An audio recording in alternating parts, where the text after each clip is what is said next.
आप सब वैष्णव जनों के प्रेम के फलस्वरूप हम आप सब लोग त्रिदिवसीय भक्त चरित्र कथा का रसस्वादन पान दक्षिण भारत की भूमि और उसमें भी दक्षिण भारत की मूलतः राजधानी के स्वरूप में जैसे देखते हैं, ऐसी मद्रास चेन्नई की ये भूमि जहां चारों तरफ दिव्य देश विद्यमान हैं, श्री रंगनाथ भगवान, पद्मनाभ भगवान एवं श्री तिरुपति बालाजी के मधुर शिखर का दर्शन जिस द्रविड़ देश को सुशोभित करता है, ऐसे द्रविड़ भारत के पावन प्रांगण में हम आप सब लोग बैठे हैं। हमारे समस्त आयोजक मंडल के सदस्यजन और आए हुए आप सभी श्रोता भाई बंधु, मंच पर विराजमान विप्रवृंद और समस्त गंधर्वजन, सबको जय श्री कृष्ण, जय सिया राम, जय श्रीमन नारायण, जय जय श्री राधे। ठाकुर जी की बड़ी कृपा, प्रतीक्षा सुख की घड़ी की बहुत जल्दी व्यतीत हो जाती है। परसों कथा प्रारंभ भी हो गई और अब विश्राम भी होने वाली है। आनंद का क्षण बहुत जल्दी व्यतीत होता है। जिस दिन भूख ज्यादा लगी होती है, भोजन जल्दी विश्राम हो जाता है, और जिस दिन भूख ना लगी हो तो एक रोटी भी बहुत देर तक चलती रहती है। तो कथा, सत्संग, भगवत वार्ता ये भले ही 3 दिन के 7 दिन के हों, हमने तो 1 महीने की कथा भी की है और इस वर्ष भी 1 महीने की कथा है। तो मास कथा करते हैं, वह भी अगर उत्साह के साथ, भगवत प्राप्ति की भूख के साथ जब सब लोग श्रवण करते हैं तो 1 मास की कथा भी ऐसा लगता है 1 दिन में पूरी हो गई हो। चेन्नई की कथा का कुछ ऐसा ही असर हुआ। परसों प्रारंभ हुई, कल मध्य हुआ, अब विश्राम है। अच्छा, हमें थोड़ा और जल्दी इसलिए लगता है कि हम कथा प्रारंभ होने से आधा घंटा पहले तो पहुंचते ही हैं उस नगर में जिस जगह कथा होती है। हम 1:30 बजे तो पहुंचे ही थे चेन्नई और 3:30-4 बजे यहां आ गए। आज भी ऐसा ही क्रम है कि कथा विश्राम करके सीधे प्रस्थान कर जाना है। तो हमें थोड़ा और जल्दी लगता है कि ये तो 2-4 मतलब घंटे का सही सत्संग हुआ, अब विश्राम होके जा रहे हैं। परंतु वास्तविकता यह है कि आनंद का क्षण उत्साह के साथ जब उसको स्वीकार किया जाता है तो वो बहुत जल्दी व्यतीत होता है। चेन्नई की ये कथा अब विश्राम की ओर है। आज 3 दिवसीय भक्त चरित्र कहने का अवसर मिला। जल्दी ही चेन्नई फिर से आएंगे और अगली बार प्रयास करेंगे कि कम से कम 5 दिन के लिए तो आवें, और ठाकुर जी अगर कृपा करेंगे तो 7 दिन के लिए आ जाएंगे। बाकी ठाकुर जी की इच्छा पर निर्भर है। हम तो आए, कहीं दक्षिण आकर के भी दक्षिण दिव्य देशों के दर्शन नहीं कर पाए। प्रयास तो हमने किया था कि हम कल कथा पूरी करके चले जाते, रात्रि में तिरुपति, और आज सुबह दर्शन करके वापस आते, परंतु कुछ व्यवस्थाएं ऐसी नहीं बन पा रही थी। समय बहुत लग रहा था दर्शन की विधा में, इसलिए फिर हमने विचार किया कि वेंकटेश भगवान यहीं से प्रणाम स्वीकार करें। 1 महीना पहले हम करके तो गए ही हैं दर्शन, बाकी जल्दी पुनः वेंकटेश प्रभु कृपा करेंगे। आपको पता है, श्री रामानुजाचार्य जी के ठाकुर जी के साथ में 4 संबंध हैं। तोहे मोहे नाते अनेक, मानिए जो भाए, ज्यों त्यों तुलसी कृपालु, ज्यों त्यों तुलसी कृपालु, चरण शरण पावे, तू दयालु दीन हो, तू दानी हो भिखारी, तू दयालु दीन हो। तोहे मोहे नाते अनेक, मानिए जो भावे। संबंध एक ऐसी वस्तु है और ठाकुर जी के साथ आप कितने भी संबंध बना सकते हो। बस भाव ऐसा रखिए कि जब एक को मित्र के रूप में देखा तो वो स्वरूप मित्रवती रहे। जैसे श्री राधा रमन लाल जी को आप अपना सखा मानते हो तो फिर वो सखा ही है, पर राधा वल्लभ जी का दर्शन करने गए तो उनके प्रति गुरु की भावना आ गई तो वो गुरु हैं। ऐसे ही बिहारी जी का दर्शन करने गए, उनके प्रति प्रियतम की भावना आ गई तो वो प्रियतम है। तो राधा रमन जी हैं सब कृष्ण ही, पर सबके साथ आपके संबंध है। राधा रमन जी सखा हैं, राधा वल्लभ जी गुरु हैं, बिहारी जी आपके प्रियतम हैं। गिरिराज जी गए, गोवर्धन गए तो वहां ठाकुर जी को देख करके आपको पिता की भावना हुई तो वो ठाकुर जी आपके पिता हैं श्री कृष्ण ही सब रूपों में। पर आप जितने चाहो उतने संबंध ठाकुर जी से बनाओ। पर एक बात सुनिएगा, बहुत सावधानी से सुनिएगा। संबंध बनाना बहुत आसान होता है, निभाना थोड़ा कठिन है। संसार में भी आप किसी व्यक्ति से संबंध यदि बनाते हैं तो उसको भी निभाना तो कठिन होता है ना। ठाकुर जी के साथ निभाना और कठिन है। क्यों कठिन है? क्योंकि आपने एक बार ठाकुर जी को जिस भाव से देख लिया, ठाकुर जी फिर उस भाव को पूर्ण रूपेण स्वीकार कर लेते हैं और फिर आप एक दिन जाकर के उस संबंध को भूल जाते हो तो ठाकुर जी को बहुत कष्ट होता है। आपने ठाकुर जी को सखा मान लिया और कहीं आपने 10-15 साल बाद सखा का भाव, सखा का धर्म नहीं निभाया तो ठाकुर जी को फिर गुस्सा आता है कि तो सखा बनाया क्यों जब निभाना नहीं था। तो संसार के लोगों से आप नहीं निभाओगे तो संसार के लोग कुछ नहीं कहेंगे, लेकिन ठाकुर जी से नहीं निभाओगे तो ठाकुर जी नाराज हो जाते हैं। इसलिए ठाकुर जी से संबंध बनाइए बहुत सोच समझ के, और जब बन जाए तो फिर उसको निभाइए। श्री रामानुजाचार्य जी के दक्षिण भारत में ठाकुर जी के साथ में 4 संबंध हैं: पिता, पुत्र, गुरु और शिष्य। बहुत ध्यान से सुनिएगा।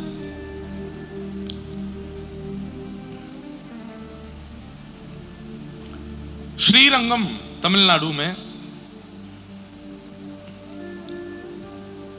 तिरुचिरापल्ली के पास में, तिरुचि के पास में, कावेरी नदी के दूसरे तट पर श्रीरंगम भगवान का मधुर स्थान है। आपने दर्शन किए होंगे। वहां पर ठाकुर जी रंगनाथ हैं, शेष शैया पर पौड़े हुए हैं ठाकुर जी, पौड़ानाथ। अच्छा, 2 दर्शन हैं ठाकुर जी के, एक श्रीरंगम में और एक पद्मनाभ स्वामी जी के। दोनों में अंतर क्या है? श्री रंगनाथ भगवान जो हैं वो पौड़े हैं भुजा की टेक लगा करके, और पद्मनाभ स्वामी जो हैं वो सीधे पौड़े हैं और भुजा रखी है शिव जी के, शिवलिंग के ऊपर। बहुत सुंदर दर्शन है। दक्षिण भारतीयों के पास में एक बहुत सुंदर एक ये निधि है आप लोगों की कि यहाँ पर ऐसे ऐसे दिव्य देश हैं। और श्री रंगनाथ भगवान जो श्रीरंगम में विराजमान हैं, ये राम जी के इष्ट हैं। ये अयोध्या से आए हैं ठाकुर जी। यहाँ पर देवताओं के सेव्य ठाकुर जी थे रंगनाथ भगवान। सब लोग ध्यान से सुनिए। देवता इनकी पूजा करते थे। तब दशरथ जी ने किसी देवासुर संग्राम में देवताओं का साथ दिया तो देवताओं ने प्रशंसा करके कहा, दशरथ जी आप चाहो तो कुछ मांग लीजिए। तो दशरथ जी ने कहा, देना चाहते हैं तो एक ही वस्तु दीजिए। बोले, क्या? आपके सेव्य ठाकुर जी हमको दे दो। तब श्री रंगनाथ भगवान देवताओं ने दशरथ जी को दिए और वही अयोध्या में विराजमान हो गए।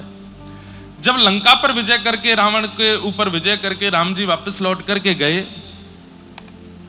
तो विभीषण जी जब राज्याभिषेक में आए तो भगवान विभीषण से प्रसन्न होकर बोले, विभीषण कुछ मांगो, क्या चाहिए? तब विभीषण जी बोले, प्रभु आप अयोध्या में राज्याभिषेक करवा लिए, अब आप लंका में आके भी राज्याभिषेक करवा लो, वहां मुख्य अपना गद्दी विराजमान करो, लंका के अधिपति आप ही रहो। ठाकुर जी बोले, हम अयोध्या छोड़ करके तो नहीं जाएंगे। तो बोले, फिर मैं आपके दर्शन के बिना रह नहीं पाऊंगा, नित्य आपका दर्शन हो ऐसी कोई विधा दे दो। तब दृष्टि पड़ी रंगनाथ भगवान पर तो विभीषण जी ने कहा, इनको हमें दे दो, ये आप जैसे ही हैं। ठाकुर जी बोले, ये हमारे सेव्य ठाकुर जी हैं, घर के ठाकुर जी हैं। बोले, नहीं नाथ, अब यही दे दो। तब भगवान ने कहा, ठीक है, इनको ले जाओ। रंगनाथ भगवान को लेकर के जैसे विभीषण दक्षिण लंका में जा रहा था, किसी समय कावेरी मैया को भगवान ने वरदान दिया था कि हम गंगा के तट पर विराज गए, यमुना के तट पर विराज गए, सरजू जी के तट पे आ गए। कावेरी ने कहा मेरे तट पर कब आओगे? तब भगवान ने कहा एक समय आएगा, हम तुम्हारे तट पर आएंगे।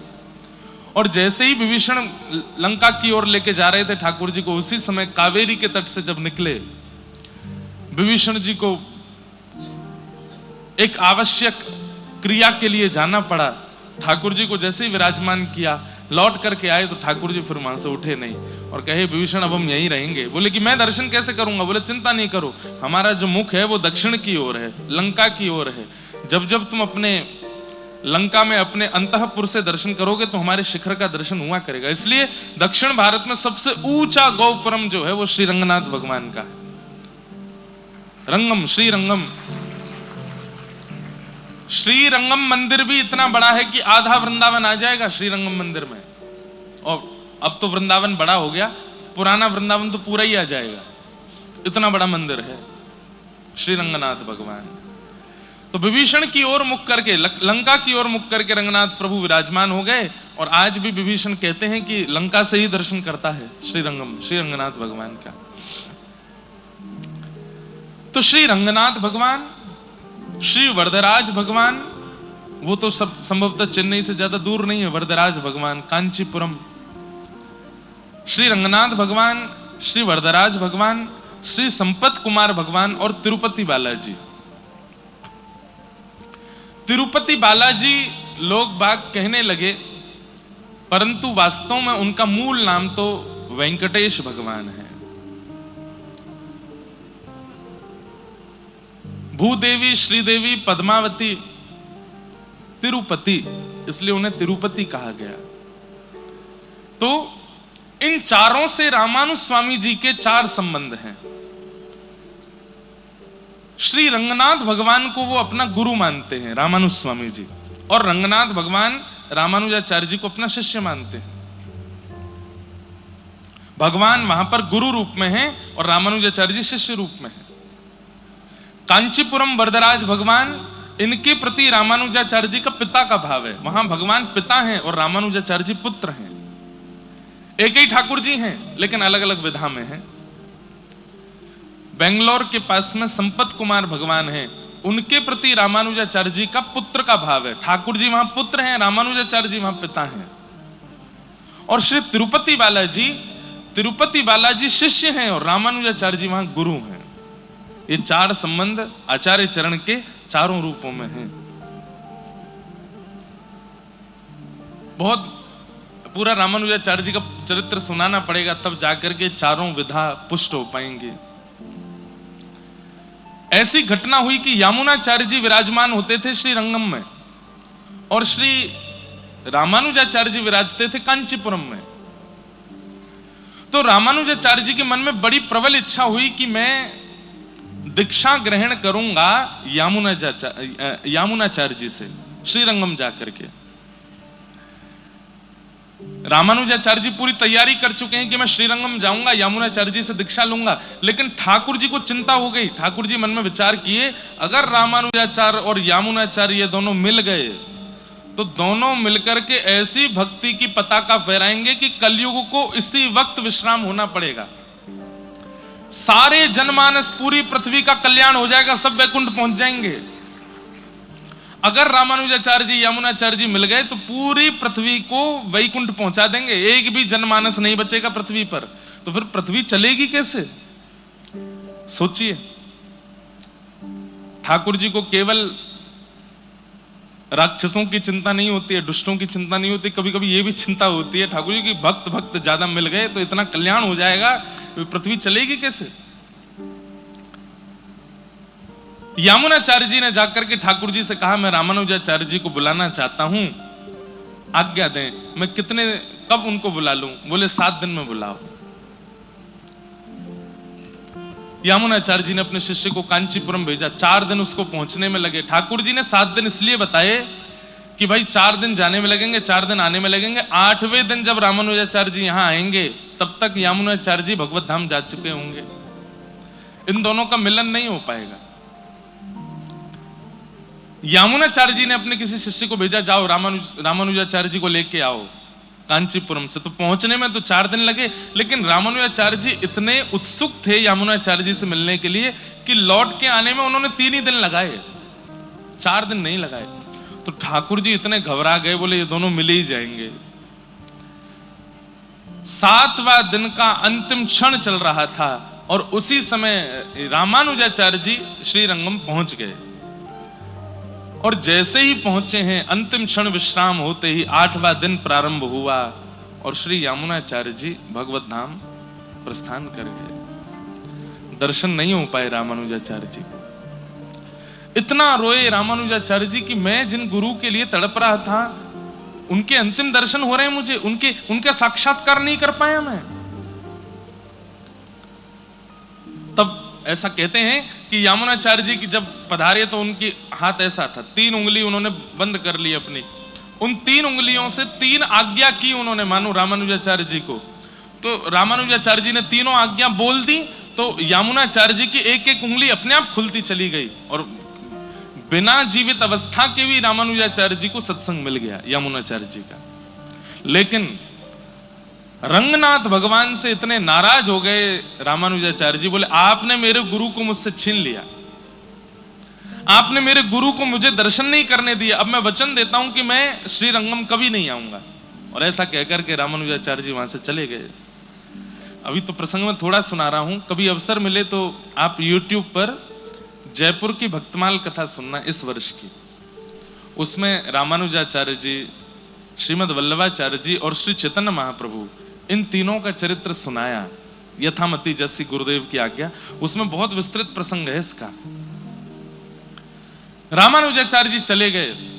वर्षों बाद ठाकुर जी को इतनी याद आई रामानुजाचार्य जी की, उन्होंने शिष्यों से कहा रामानुजाचार्य जी को लेके आओ। तो बोले वो तो नहीं आएंगे, वो तो वरदराज भगवान की सेवा में हैं और वो वचन दे के गए कि मैं श्रीरंगम नहीं आऊंगा। तब रंगनाथ भगवान, अब देखो एक ही भगवान है, वही नारायण श्रीरंगम में, वही नारायण कांचीपुरम में, वही नारायण तिरुपति में, वही नारायण संपत कुमार है, लेकिन अलग अलग जगह पर बैठे हैं तो अलग अलग लीला कर रहे हैं। तो श्री रंगनाथ भगवान शिष्यों से कहते हैं कि तुम कांचीपुरम जाओ और कांचीपुरम में जो मेरा स्वरूप विराजमान है उसको संगीत बहुत प्रिय है।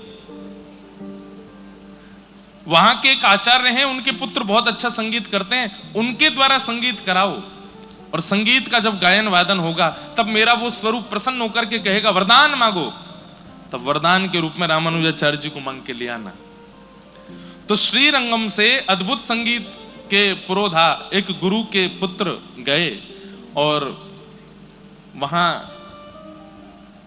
कांचीपुरम में जाके उन्होंने इतना सुंदर संगीत गाया कि ठाकुर जी प्रसन्न होकर के बोले वरदान मांगो। बोले वरदान में आपके अति प्रिय रामानुजाचार्य जी को हमें दे दो। तब वरदराज भगवान ने रामानुजाचार्य जी को कहा कि मैंने वरदान में तुमको दिया है, अब तुम श्रीरंगम जाओ। तब आचार्य चरण श्रीरंगम आए। ठाकुर जी नृत्य करने लगे जब रामानुजाचार्य जी श्रीरंगम आए हैं। अद्भुत लीला है, अद्भुत कथा है। तो श्री रंगनाथ भगवान रामानुजाचार्य जी के गुरु हैं, वरदराज भगवान रामानुजाचार्य जी के पिता हैं, संपत कुमार भगवान रामानुजाचार्य जी के पुत्र हैं और तिरुपति बालाजी ये रामानुजाचार्य जी के शिष्य हैं। हमारे गुरु भाई हैं तिरुपति बालाजी, हम भी रामानुजी वैष्णव हैं। तो जब जाते हैं तो तिरुपति बालाजी को प्रणाम करते कहते हैं गुरु भाई आप ठीक हैं, आनंद में हैं? क्यों? एक ही परंपरा है। तो ऐसा ये पूरा परंपरा और ऐसी ये पूरी पद्धति है, अद्भुत है। उसका अति विस्तार नहीं करूंगा, पर दक्षिण भारत के पास ये जो पृथ्वी के वैकुंठ हैं, आप लोगों को जाना चाहिए। हम तो बहुत दूर रहते हैं दक्षिण से, साल में एक बार आते हैं दर्शन करने के लिए, पर आप लोग यहीं रहते हो। आप लोगों के लिए तिरुपति बालाजी ही वृंदावन है, आप लोगों के लिए कांचीपुरम ही गोवर्धन है, आप लोगों के लिए पद्मनाभ स्वामी यही श्री यमुना जी हैं। ये संपूर्ण व्रजमंडल के रूप में ही आप यहाँ दिव्य देशों के दर्शन कर लिया करो, ये अद्भुत है। हम तो नहीं जा पाए, पर हमारी तरफ से कोई भी वेंकटेश भगवान को अगले 10 दिन 15 दिन के अंदर प्रणाम करे आना और कह आना कि व्यास जी आए थे, उन्होंने कहा था, इसलिए उनकी तरफ से हम आपको प्रणाम करने के लिए आए हैं। बोलो लक्ष्मी वेंकटेश भगवान की। ऐसे निधि आपके दक्षिण भारत में है।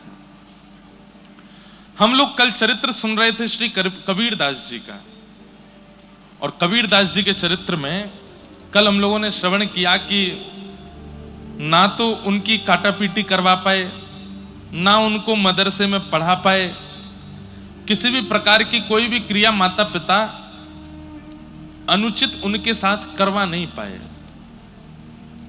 और फिर हमने सुना कि एक दिन कबीर दास जी ने देखा कि माता जी चक्की पीस रही हैं, और तब उन्होंने कहा कि मां, ये संसार ही चक्की है, इसमें जो आता है वो पिस करके ही जाता है। तो मां ने कहा नहीं बेटा, बीच में एक जगह है जहां 2-4 बच जाते हैं। तो कबीरदास नाचने लगे, बोले ओहो, ये बीच में जो बच गए हैं 2-4 दाने, बोले मां पता है ये क्या है? बोले क्या? संसार रूपी चक्की में सब पिस रहे हैं, पर जो ठाकुर जी की शरणागति ले लेता है वो बच जाता है, जो गुरुदेव की शरणागति ले लेता है वो बच जाता है। और अब कबीर दास जी को एक दिव्य चिंता होने लगी। काय बात की चिंता? गुरु बिन कैसे गुण जागे, गुरु बिन कैसे गुण जागे। मुझ पर कृपा है, बहुत ध्यान से सुनिए। कबीर दास जी कह रहे हैं कि मुझ पर कृपा है कि मुझे बाल्यकाल से ही राम नाम प्रिय लगता है, मुझे बाल्यकाल से ही भक्ति भागवत प्रिय लगती है, परंतु गुरु नहीं है जीवन में। मेरे जीवन में एक गुरु तो होने चाहिए, जिन गुरु के आश्रय में रह करके, जिन गुरु की सन्निधि में जाकर के मैं ठाकुर जी की भक्ति को सहजता से प्राप्त कर सकूं। ऐसे गुरु मेरे जीवन में होने चाहिए। क्या करूं? तो गुरु की खोज में रोने लगे। अब मैं छोटा बालक हूं, मैं कहां ढूंढने जाऊंगा गुरु कहां है?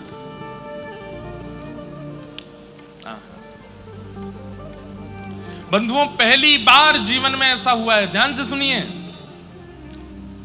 हमेशा सुना गया कि गुरु की सन्निधि में गए हैं तब गुरु ने गोविंद के दर्शन कराए हैं, पर कबीर दास जी के साथ अद्भुत लीला हुई कि गोविंद ने आकर के गुरु का परिचय दिलाया है। गोविंद ने आकर के बताया कि तुम्हारे गुरु कौन है। कैसे? कबीर दास जी रोने लगे गुरु की याद में, और इतना रोने लगे, इतना रोने लगे। क्यों रो रहे हैं? आज मां ने डांटा कबीर को, क्यों? अरे बड़ी बड़ी ज्ञान की बातें करता है, जब हम पैदा हुए जग हंसे हम रोए, ऐसी करनी कर चलो हम हंसे जग रोए, बड़ी बड़ी बातें करता था, अब रो रहा है बेटा बेटा, क्यों रोता है? तब कबीर दास जी बोले इसलिए रो रहा हूं क्योंकि रोने से जिद पूरी होती है। मैं ठाकुर जी को अपने माता पिता मान करके उनसे रो रहा हूं। संसार का बालक किसी वस्तु के लिए रोता है, खिलौने के लिए रोता है, मैं गुरु के लिए ठाकुर जी से रो रहा हूं कि मुझे गुरु बताओ, मेरे गुरु कौन है? इतना रोए कबीर दास कि आधी रात में आकाशवाणी करके ठाकुर जी को बोलना पड़ा। आकाशवाणी हुई आकाश से, अति ही गंभीर मति सरस कबीर हियो, लियो भक्ति भाव जाति पाति सब टारिये। छोटी सी अवस्था में अति गंभीर हैं कबीरदास। भाई न भवानी देह तिलक रमानी करो, करो गुरु रामानंद गरे माल धारिये। देखे नहीं मुख मेरो मानिके मले छमो को, जात नान गंगा कहीं मगतन डारिये। रजनी के शेष में आवेश सो चलत आप, परे पग राम कहे मंत्र सो विचारिये। ऐसी गुरु दीक्षा किसी की नहीं हुई होगी जैसी कबीरदास जी की हुई। ध्यान से सुनो, आकाशवाणी हुई, किसी को सुनाई नहीं दी, केवल कबीरदास जी को सुनाई दे रही है। बंधुओं, आकाशवाणी आज भी होती है।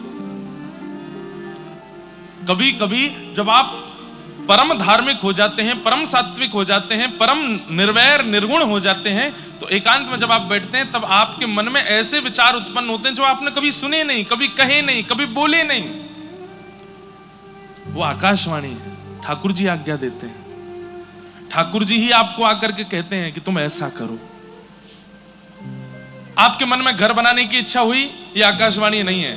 आपके मन में ब्याह करने की इच्छा हुई, ये आकाशवाणी नहीं है।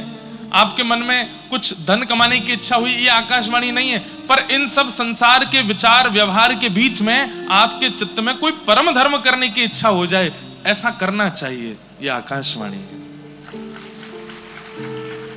खूब धन हो गया, घर बना लिया, गाड़ी खरीद ली, प्रॉपर्टियां खरीद ली, दुकानें बना ली, ऑफिसेस बना लिए, लेकिन धन अभी भी बहुत है। तो मन में बात आई, चलो कहीं एक आश्रम बनाते हैं जहां संत सेवा हो सके। अपना नाम नहीं देंगे उसमें, अपने प्रचार के लिए धर्म का कार्य कर रहे हो, वो भी आकाशवाणी नहीं है। मेरा नाम ना आवे लेकिन मेरी सेवा से कुछ परोपकार हो जाए, यह आकाशवाणी। मन में आधी रात बैठे थे और इच्छा प्रकट हो गई कि चलो तिरुपति बालाजी, मन तड़प रहा है दर्शन करने के लिए, यह आकाशवाणी है। ठाकुर जी तड़प रहे हैं आपको देखने के लिए, मन में इच्छा हो गई। हर बार तो गाड़ी से गए हैं ऊपर तिरुमला, अब की बार पैदल जाएंगे, और पैदल चल करके उत्साह में हंसते खेलते नाचते गाते हुए, यह आकाशवाणी है। आज तक कभी एकादशी का व्रत नहीं किया, लेकिन अचानक मन में इच्छा हो गई कि अब एकादशी करनी है। और एकादशी भार के रूप में नहीं, अरे व्रत है मैं तो पिज्जा नहीं खा सकता, मैं तो आज रोटी नहीं खा सकता, अरे मेरे मित्र का जन्मदिन है मैं तो इसमें कुछ खा नहीं सकता, नहीं। इतने उत्साह में आकर के आप एकादशी करते हैं कि आज तो मेरी एकादशी है, परम प्रसन्न होकर के व्रत करते हैं। यह आकाशवाणी के द्वारा की गई क्रिया है। जीवन व्यतीत हो गया, अब इच्छा हो गई कि गुरु जीवन में आने चाहिए, और जिनकी वाणी, जिनका स्वरूप, जिनकी उपस्थिति से चित्त पवित्र हो रहा है, ऐसे किसी का चिंतन करके मन में भाव आ जाए कि इनसे दीक्षा चाहिए, यह आकाशवाणी है। आकाशवाणी मतलब क्या है? भगवान के प्रति जो प्रेरणा आपके चित्त में प्रकट होती है वो आकाशवाणी से होती है, ठाकुर जी की कृपा से होती है। आपकी मन की वाणी तो संसारी क्रिया कराती है, ये आकाशवाणी है, हरिवाणी है, जो आपको भगवत मार्ग की ओर ले जाती है। हम चेन्नई में रहते हैं, व्रज बहुत दूर है यहां से, बार बार नहीं जा सकते, तो क्या करें, अपने घर को ही व्रजमंडल बना लेते हैं, अपने घर को ही अष्ट सखियों की महल, अपने घर को ही श्री ठाकुर जी का निकुंज बना लेते हैं। प्रवेश करने से अंत तक ऐसा लगे कि ये व्रज का ही कोई गांव है, ऐसी भावना से घर का निर्माण कर दिया। ये आकाशवाणी। तो आकाशवाणी आज भी होती है। भगवत कार्यों के प्रति जो आपके चित्त में प्रेरणा जागृत होती है वो आकाशवाणी से ही होती है। आकाशवाणी करके केवल कबीरदास जी को बता दिया, क्या बताया? भई नभवानी देह तिलक रमानी, करो करो गुरु रामानंद गरे माल धारिये। आकाशवाणी हो गई। बोले ए कबीर रो नहीं, तुम्हारे गुरु मिल गए हैं। बोले कौन है मेरे गुरु? बोले काशी में विराजमान श्री रामानंदाचार्य जी महाराज, यही तुम्हारे गुरु हैं। रामानंदाचार्य जी का नाम सुनते ही कबीरदास जी घबरा गए। बोले अरे रामानंदाचार्य जी तो म्लेच्छों का मुख भी नहीं देखते। पूरे काशी में हल्ला यही है कि मैं म्लेच्छ हूं, मेरे माता पिता म्लेच्छ हैं। वो तो म्लेच्छों का मुख भी नहीं देखते हैं, फिर मेरी दीक्षा कैसे होगी उनसे? अब देखो आकाशवाणी एक एक क्रिया बता रही है। क्या? बोले भई नभवानी दे तिलक रमानी। बोले तुम एक काम करो। बोले क्या? अपने अंग पर तिलक धारण करो, सिर पर रामानंदी तिलक धारण करो, 12 तिलक अंग पे धारण करो, और क्या करो? गरे माला धारिये, गले में कंठी माला पहन लो, तिलक धारण कर लो, और श्री रामानंदाचार्य जी के पास चले जाओ। बोले देख नहीं मुख मेरो मानिके मिलेच्छ मोको, मेरा मुख नहीं देखेंगे वो मिलेच्छ जान के। जात नान गंगा कही मन तन डारिये। अरे वो किसी मिलेच्छ का मुख देख भी लेते हैं तो तुरंत गंगा स्नान करने जाते हैं, वो मुझे दीक्षा कैसे देंगे? अब आकाशवाणी कहती है ध्यान से सुनो कबीर, क्या करना है? रजनी के शेष में आवेश सो चलत आप, कहीं भोर होकर के म्लेच्छों का मुख ना देखना पड़ जाए, इसलिए रामानंदाचार्य जी आधी रात में गंगा स्नान करने जाते हैं। ध्यान से सुनिएगा, आकाशवाणी बता रही है। बोले ऋषि रामानंदाचार्य जी आधी रात में गंगा स्नान करने जाते हैं, लगभग 2-3 बजे गंगा स्नान करने जाते हैं कि कहीं किसी म्लेच्छ का मुख ना देखना पड़ जाए। बंधुओं, भारत पर अंग्रेजों ने शासन किया, अंग्रेजों से पहले मुसलमानों ने शासन किया, मुसलमानों से भी पहले तुगलक, तुगलकों ने शासन किया भारत के ऊपर। आज हम लोगों की जो स्थिति इतनी, चाहे इकोनॉमी के रूप में हो, चाहे हमारे व्यवहार के रूप में हो, चाहे आज अब तो भारत ग्रोइंग कंट्री बनता जा रहा है दिन ब दिन, पर हमारी इतनी बुरी स्थिति की किसने? शासन इतना किया है भारत के ऊपर, ऐसे ऐसे आक्रांताओं ने। श्री रामानंदाचार्य जी के चरित्र में आता है कि अगर रामानंदाचार्य जी पृथ्वी पर नहीं आते तो भारत की दशा आज जो है इससे भी ज्यादा बुरी हो गई होती। क्यों? मिलेच्छों को, तुगलकों को जितना इन्होंने परिवर्तित किया, जितना इन्होंने ज्ञान दिया, जितना इन्होंने भगाया भारत से, उतना कोई आचार्य नहीं भगा पाए। इसलिए रामानंदाचार्य जी बड़े पूजनीय हैं।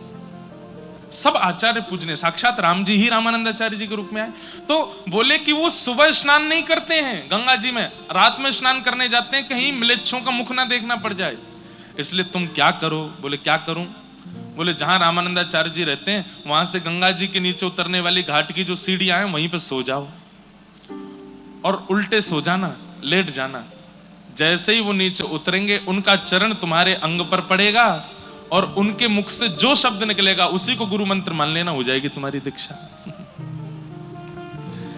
रजनी के शेष में आवेश सो चलत आप, पैर पग राम कही मंत्र सो विचारी हैं। देरी मत करो, जल्दी करो। आधी रात का समय तुरंत श्री कबीरदास जी ने स्नान किया, द्वादश तिलक अपने अंग पर धारण किए, गले में कंठी माला पहन ली, जो गुरु प्रदान करते हैं वो अपने आप धारण कर लिया। पहुंच गए पंचगंगा घाट, जहां श्री रामानंदाचार्य जी निवास करते थे, और जहां से घाट के लिए नीचे सीढ़ियां जाती हैं वहीं जाकर के लेट गए। सीधे नहीं लेटे, पट्ट लेटे, उल्टे लेटे। क्यों? मेरा मुख देखेंगे तो कहीं मिलेच्छ जान करके अब शब्द ना बोल दें, इसलिए मुख नहीं दिखाऊंगा। लेट गए। रामानंदाचार्य जी निकले और बड़ी तीव्रता से जाते थे कि कहीं मैं स्नान करके लौटाऊं, इस बीच में कोई मिलेच्छ ना आ जाए। और जैसे ही रामानंदाचार्य जी सीढ़ियों से उतरने लगे, इतने में ही चरण पड़ा, और कबीरदास जी के ऊपर जैसे ही चरण पड़ा, रामानंदाचार्य जी को लगा पता नहीं कौन आ गया नीचे। जोर से उछल करके चिल्लाने लगे, राम राम राम राम राम राम राम राम। तुरंत कबीरदास जी ने प्रणाम किया और सुन करके मधुर वाणी अपने गुरुदेव को चुपके से देख करके वहां से भागे, नाचने लगे, नृत्य करने लगे, नेत्रों से अविरल अश्रुधार बहाने लगे। पायो जी मैंने राम रतन धन पायो जी। ये पद तो मीराबाई का है, पर कबीरदास जी की जो स्थिति है उसमें फिट हो रहा है, इसलिए मैं गा रहा हूं। पायो जी मैंने राम रतन धन पायो जी मैंने पायो जी मैंने राम रतन धन पायो। अब तो राम राम राम राम राम राम कहते कहते पूरे काशी में भ्रमण कर रहे हैं। नेत्रों से अविरल अश्रुधार, मेरे गुरुदेव मुझे प्राप्त हो गए, राम नाम दे दिया है मुझे। अभी तक अच्छा एक घटना और याद आई।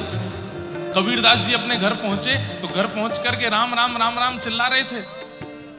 मां ने पूछा, ए कबीर, तू इतने दिन से राम राम कहता है, लेकिन आज तेरे राम नाम स्वर में कुछ विलक्षणता क्यों लग रही है?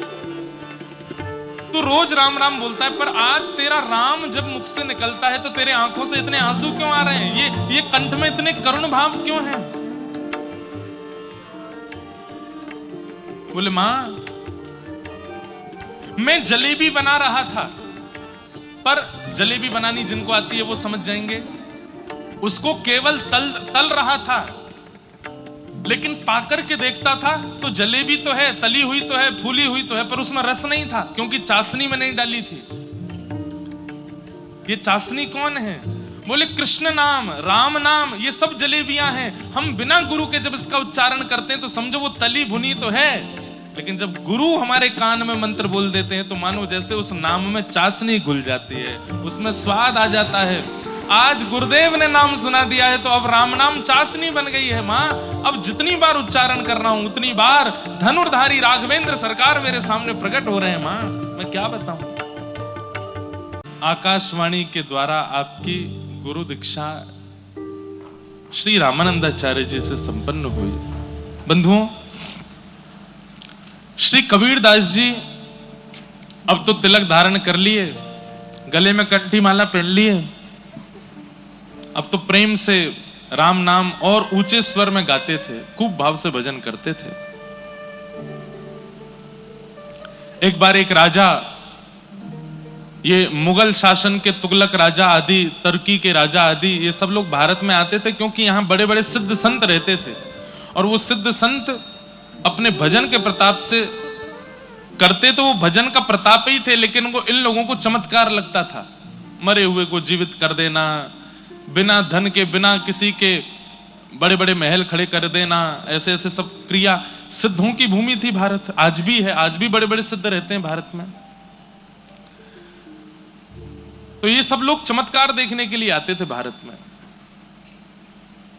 कबीरदास जी धीरे धीरे थोड़े बड़े हो गए, इनके ब्याह आदि भी हो गए। इनके एक पुत्री थी और एक पुत्र था। वे दोनों भी इनके वास्तविक पुत्र पुत्री नहीं थे।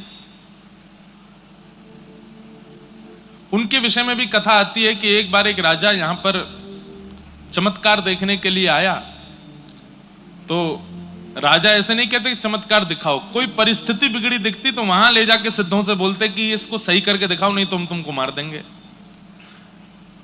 तो एक बालक, उसकी गंगा जी स्नान करते समय मृत्यु हो गई, और जैसे ही उसकी मृत्यु हुई तो मृत्यु के बाद में खूब वैद्यों ने भी प्रयास किए, बड़े बड़े लोगों ने आकर के उसको जीवित करने का प्रयास किया, कोई जीवित नहीं कर पाया। कबीरदास जी बड़े सिद्ध थे, नाम था इनका, तो राजा ने इनसे भी कहा कि बताओ, इसको जीवित करके दिखाओ, नहीं तो हम तुम्हारे प्राण हरण कर लेंगे। तो कबीरदास जी महाराज गए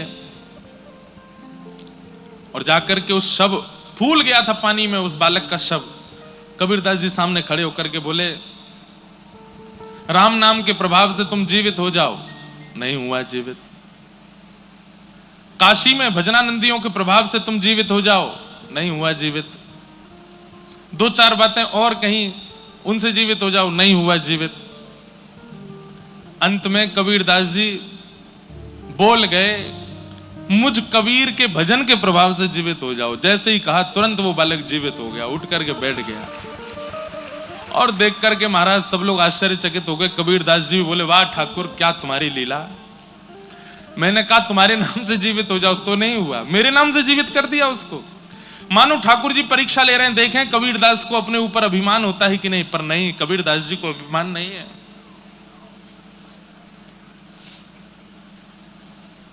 आहा,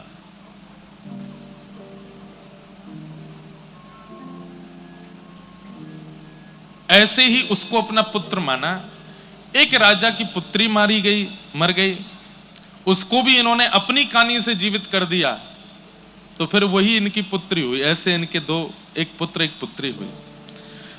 कबीरदास जी की साखी और दोहे पूरे विश्व को बड़े प्रसिद्ध हैं, परंतु एक बात कई लोगों के मन में आती है कि श्री कबीरदास जी महाराज वो केवल ज्ञान परख भक्त थे, भाव परख भक्त नहीं थे।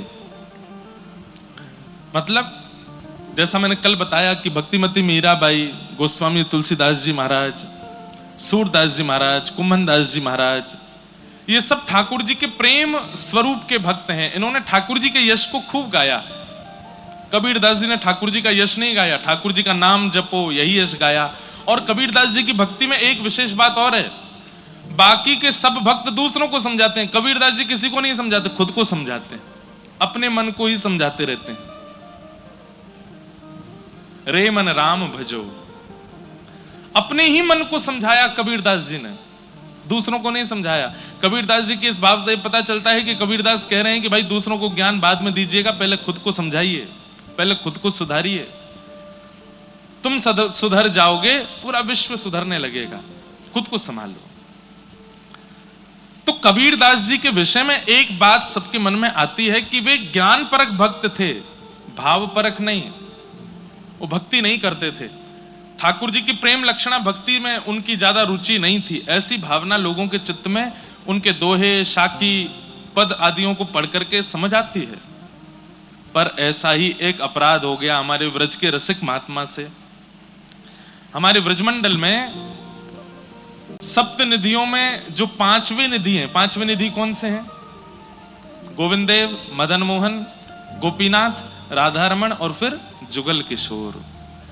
जुगल किशोर जी को किसने प्रकट किया? जुगल किशोर को लाड़ लड़ायो, नवल कुंज ही माही, कुंजनी कुंजनी की रज धारे, हरि व्यास युगल यश गाय, वृंदावन प्यारो वृंदावन। जुगल किशोर जी को किसने प्रकट किया? हरिराम व्यास। उनका एक बड़ा प्रसिद्ध पद सब पूरी दुनिया गाती है, किशोरी तेरे चरणन की रज पाऊं, जारज को ब्रह्मादिक तरसत, सूरज शीश चढ़ाऊं, किशोरी तोरे चरणन की रज पाऊं। हरिराम व्यास जी का ये पद है। इनका एक पद हम भी अपनी कथा में गाते हैं, वृंदावन सांचो धन भैया, आतुर वन में व्यास पुकारे, है को रसिक सुनैया, वृंदावन सांचो धन भैया। वृंदावन के अनन्य रसिकों में इनका नाम आता है। हृदयवंश महाप्रभु जी ने इनको आशीष देकर के, दीक्षा देकर के आज्ञा दी है कि नित्य प्रिया प्रियतम तुम्हारी गोद में किलोल करेंगे। ऐसे श्री हरिराम व्यास जी। और बाकी सबके लिए तो अकेले ठाकुर जी प्रकट हुए, हरिदास जी के लिए बिहारी जी प्रकट हुए, भले ही वो युगल ही एक होकर के आए हैं। राधा वल्लभ जी हृदयवंश महाप्रभु के लिए प्रकट हुए, राधारमण जी गोपाल भट्ट गोस्वामी के लिए प्रकट हुए, गोविंद देव जी रूप गोस्वामी, मदन मोहन जी सनातन गोस्वामी, मधु पंडित के लिए गोपीनाथ हुए, लेकिन हरिराम व्यास जी के लिए तो जुगल प्रकट हुए, राधा सहित ठाकुर जी प्रकट हुए, इसलिए जुगल किशोर नाम। इतने बड़े रसिक। उनके प्रसंग में आता है, एक बार ठाकुर जी की पाग बांध रहे थे, ठाकुर जी का श्रृंगार कर रहे थे, तो पाग बांधते बांधते ठाकुर जी कभी कभी खेलते हैं अपने श्रृंगारियाओं के साथ, जो ठाकुर जी की सेवा करते हैं उनके संग ठाकुर जी खूब खेलते हैं। कभी अपने मुकुट उतार के फेंक देंगे, कान के कुंडल उतार के फेंक देंगे, बिल्कुल नाप के पैमाने का वस्त्र सिलवाया होगा लेकिन छोटा पड़ जाएगा, कभी बड़ा पड़ जाएगा। कई लोग शालिग्राम जी की सेवा करते हैं तो जब स्नान कराते हैं तो उछल के नीचे लुढ़क जाएंगे। लड्डू गोपाल जी स्नान करते करते 3-4 बार लुढ़क जाएंगे, खूब खेलते हैं ठाकुर जी। तो हरिराम व्यास जी के संग ठाकुर जी खेल रहे थे। कैसे? वो पाग बांधे और जैसे पाग बांध करके पाग के ऊपर सिरपेच लगाने के लिए नीचे सिरपेच उठावे, इतने में क्या देखें कि पाग ढीली हो गई, पूरी मुंह पे आ गई, नीचे गिर गई। 1 बार 2 बार 3 बार 4 बार 6-7 बार जब पाग बांध दी और बार बार खुलने लगी तो हरिराम व्यास जी बोले ये पाग पहननी नहीं है, शायद इनको दूसरी लाता हूं। दूसरी पहनाई तो वो भी उतार दी। तीसरी पाग लाए और जब तीसरी पाग बांधी तो किसी ने बाहर से आवाज लगाई, बोले जल्दी दर्शन खोलो, इतने सारे दर्शनार्थी खड़े। तो हरिराम व्यास जी बोले जय जय, बहुत देर रह गई है, सुबह से मैं पाग बांधवे में लगाऊं, नहीं जल्दी तैयार है, जाओ बाहर सबन को दर्शन करने। पाग बांधी, ठाकुर जी ने अब की बार भी पाग उतार दी। तो इतना गुस्सा आया हरिराम व्यास जी को, वो उधरी हुई पाग ही छोड़ दी मुंह पे, बोले ऐसे खड़े रहो, अब ऐसे दर्शन दे दूंगा सबको। अरे सुबह से इतने लाड प्यार में आ गए हो, इतने ज्यादा जो है बिगड़ते जा रहे हो, इतने भाव से हम सेवा करते हैं और आपको बिल्कुल चैन नहीं पड़ता है, एक पाग नहीं बंधवा रहे हो, खड़े रहो ऐसे ही, नहीं बांधनी अब पाग, और ऐसे ही दर्शन करा दूंगा सबको। अपने पुत्र को बोल गए, भोग आदि पधरा करके दर्शन खोल देना, मैं जा रहा हूं। बोले पिताजी गुस्सा क्यों? बोले ये ऐसे ही काम है कि छलिया के पूरे दिन यहाँ की सेवा करते रहे, एक पाग ना बंधवा रहो, गुस्सा करें। बाहर जाकर के हरिराम व्यास जी चुपचाप बैठ गए। थोड़ी देर बाद भोग प्रसाद होने के बाद जैसे ही पर्दा खुले, आहा लोग बाग जय जयकार करने लगे, मनोहर झांकी, मधुर झांकी, आहा आज ठाकुर जी कितने सुंदर लग रहे हैं, आज ठाकुर जी कितने प्यारे लग रहे हैं। तो हरिराम व्यास जी बोले ये लोग मुझ पे व्यंग कस रहे हैं, ये लोग जरूर मेरे ऊपर व्यंग कस रहे हैं, टेढ़ी मेढ़ी पाग है, पाग पूरी खुल गई है, तो मुझ पे व्यंग मार रहे हैं कि देखो आज कितने बढ़िया ठाकुर जी सजे। कोई दर्शनार्थी बाहर आया रोता रोता, बोले व्यास जी आज की झांकी तो नेत्रों से जा ही नहीं रही है। बोले सच बता? बोले और नहीं। बोले उधरी वही पाग में तुमको बड़ी बढ़िया लग रहे हैं ठाकुर जी। बोले उधरी वही पाग, आज ना तो मुख दिख रहा है, ना चरण दिख रहे हैं, ना हाथ दिख रहे हैं, आज तो दृष्टि पाग पे ही अटकी भैया। इतनी सुंदर पाग ठाकुर जी पहन के खड़े हैं।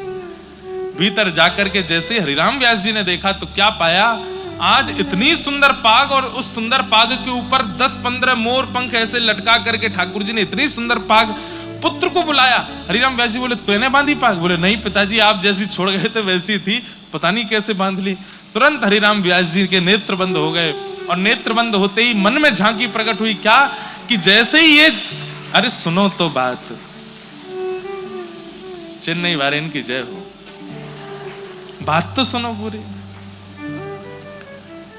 मन में झांकी प्रकट हुई कि पाग बंधी कैसे, तो नेत्र बंद करके जब देखा तो क्या पाया कि मैं तो उधरी भाई पाग छोड़ के बाहर चलोगे और गुस्सा में। तब प्रिया जी, तब किशोरी जी आई, और किशोरी जी ने आकर के देखी हैं ऐसे बुरे बावड़े से बन के खड़े हो, ठाकुर जी ये पाग क्यों नहीं बांधी? बोले आज मोए आपके हाथन से बदवावे को मनो, या हमारे हरिराम व्यास को परेशान कर रहे हो, अब आप आए गई हो, अब आप ही बांधो। तो आज की पाग किशोरी जी ने बांधी है ठाकुर जी को, इसलिए इतनी सुंदर लग रही है। देख करके हरिराम व्यास जी झूमने लगे, नृत्य करने लगे। आहा, ऐसी हमारी किशोरी जी, ऐसी हमारी प्रिया जी। तो बंधुओं कभी कभी ठाकुर जी बहुत परेशान करें श्रृंगार करावे में, तो श्रृंगार उनके अंग पे पधरा दो और किशोरी जी को ध्यान करो, हे लाडली जी ये आपसे ही श्रृंगार करावेंगे, आप ही आके श्रृंगार करो। और ऐसी भावना करके 10 मिनट बाद हाथ में इत्र लगा के, हे किशोरी जी आप ही हस्त कमल में आके विराजमान है जाओ। आप जैसे श्रृंगार करोगे ठाकुर जी देखना एक वस्तु भी नीचे नहीं गिरेंगे, तुरंत उस श्रृंगार को स्वीकार कर लेंगे, तुरंत स्वीकार। क्यों? अब आपने श्रृंगार नहीं किया, अब आपने किशोरी जी के भाव से श्रृंगार किया। तो कभी कभी ठाकुर जी श्रृंगार अगर धारण ना करें, किशोरी जी का स्मरण करके श्रृंगार धारण कराओ। कभी कभी किशोरी जी के भाव से भी श्रृंगार धारण नहीं करेंगे तो यशोदा जी के भाव से श्रृंगार करो, हे यशोदा मैया आप ही हस्त कमल में आ जाओ, आप ही श्रृंगार करो। फिर श्रृंगार करोगे ठाकुर जी, रोज नहीं। जब बहुत ही परेशान करें ठाकुर जी तब किशोरी जी या यशोदा जी के भाव से ठाकुर जी का श्रृंगार करो। रोज तो वो आपसे तैयार होना चाहते हैं, पर कभी कभी नहीं हो मैं तो किशोरी जी का स्मरण करो, तब यशोदा जी का स्मरण करो, ठाकुर जी को तैयार करो। तो हरिराम व्यास जी इतने बड़े रसिक संत। एक बार एक सभा में भक्तों की चर्चा हो रही थी तो किसी ने कबीरदास जी का नाम लिया। कबीरदास जी के भगवत धाम गमन के बहुत वर्षों बाद हुए हरिराम व्यास जी। तो जब सभा में कबीरदास जी का नाम हुआ तो हरिराम व्यास जी उठ करके बोले भैया देखो एक हमारी बात सुनो। कबीरदास जी वैकुंठ गए होंगे, कबीरदास जी साकेत गए होंगे, कबीरदास जी गोलोक धाम गए होंगे, पर निकुंज में उनका प्रवेश नहीं हुआ होगा। निकुंज कौन है? जहां प्रिया प्रीतम नित्य विलास करते हैं, विहार करते हैं। कुंज, निकुंज और निवृत्त निकुंज, ये 3 हैं। कुंज क्या है? जहां सबका प्रवेश है। अभी जो वृंदावन है ये कुंज है, यहां सब जा सकते हैं। पर निकुंज क्या है? वहां सब नहीं जा सकते। अच्छा एक बात और, कुंज और निकुंज में दृष्टि का परिवर्तन है। जैसे अभी आप वृंदावन जाते हो तो आपको कुंज का दर्शन होता है। कुंज में आपको गलियां भी दिखती हैं, कुंज में आपको ठाकुर जी भी दिखते हैं, कुंज में आपको वृक्ष भी दिखते हैं, यमुना जी भी दिखती हैं, ब्रजवासी भी दिखते हैं, भीड़ भी दिखती है, कचौड़ी भी दिखती है, लस्सी भी दिखती है, पेड़ा भी दिखते हैं। पर जब आपकी दृष्टि निकुंज वाली हो जाएगी ना आपको भीड़ दिखेगी, ना आपको गलियां दिखेंगी, ना आपको गंदगी दिखेगी, आपको केवल रसिक ही रसिक दिखाई देंगे, प्रिया प्रियतम दिखाई देंगे और उनका नित्य महल दिखाई देगा। ये समझ जाओ। अब आप निकुंज में, अब आपसे कोई बुराई भी करेगा ना, भाई बहुत भीड़ है वृंदावन में तो हम तो पिच गए भीड़ में, आप कहोगे कहां भीड़ है? अरे 10-15 रसिकों की टोली डुल रही है, सबके मुख पर राधा कृष्ण है। आपको कुछ भी दोष नहीं दिखेगा फिर तो समझो अब आपकी दृष्टि निकुंज देख रही है। और जिस दिन निवृत्त निकुंज दिखने लगेगा उस दिन कुछ भी नहीं दिखेगा। जित देखूं उतित राधे श्याम राधे श्याम। हर वृक्ष में कृष्ण दिखने लग जाएंगे, हर कण कण में किशोरी जी दिखने लग जाएंगी। वृंदावन का पल्लव पल्लव, वृंदावन की वृक्ष वल्लरियां, सब में आपको केवल प्रिया प्रियतम दिखाई देंगे।